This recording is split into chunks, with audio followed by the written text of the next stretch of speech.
बिस्मिल्लाहिर रहमानिर रहीम। प्रिय देशबासी, আসসালামু আলাইকুম। আমি সামিউল প্রধান রহমতে রাব্বানা থেকে বলছি। আমাদের রাজনীতিতে একজন অন্ধ মানুষ ছিলেন।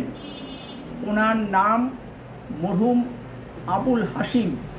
তিনি বঙ্গীয় মুসলিম লীগের সাধারণ সম্পাদক ছিলেন।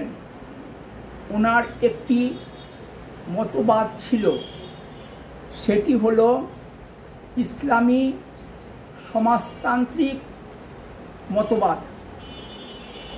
তিনি স্বাধীন সার্বভৌম যুক্ত বাংলা আন্দোলনের একজন কুশীলব ছিলেন। 1947 সালের দেশ বিভাগের পর তিনি পশ্চিম বাংলা থেকে তৎকালীন পূর্ব বাংলায় চলে আসেন এবং